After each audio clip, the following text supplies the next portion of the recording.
Aujourd'hui, c'est la journée nationale de l'audition du Québec.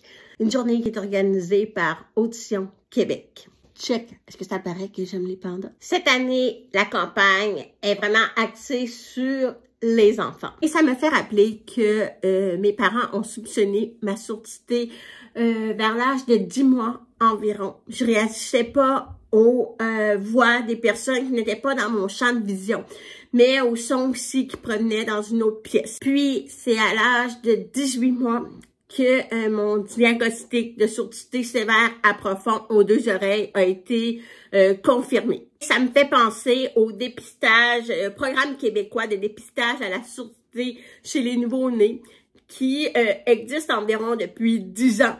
Donc, ça sert à dépister la surdité le plus rapidement possible chez un nouveau-né, puis aussi de pouvoir intervenir pour faciliter son développement.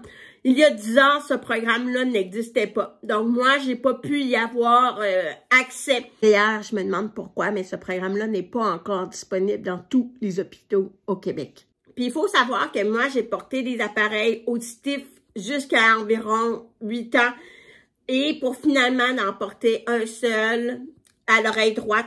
Et puis, en 2019, d'avoir un implant cochléaire à l'oreille droite. Donc, mon oreille gauche est complètement morte. Par chance, mes parents ont été capables d'intervenir très tôt, donc d'aller chercher de l'aide en écrivant à l'hôpital, par exemple, pour aller chercher de l'aide, des ressources, afin que je puisse apprendre à parler, donc articuler, pour travailler beaucoup ma prononciation. Tout ça pour vous dire que aujourd'hui, j'étais excitée parce que j'ai lancé une page sur mon site web qui s'appelle « Outils de sensibilisation à la surdité » qui regroupe toutes mes implications depuis les dernières années, depuis le temps que j'ai décidé de parler ouvertement de ma surdité pour sensibiliser le monde du travail, mais aussi le grand public aux défis des communications des personnes sourdes et malentendantes. Donc, cette page-là qui se retrouve dans le bas de mon site web qui est montclair.ca, vous retrouverez des vidéos, des articles de blog, des bandes dessinées, des illustrations et même des conférences. Donc, tous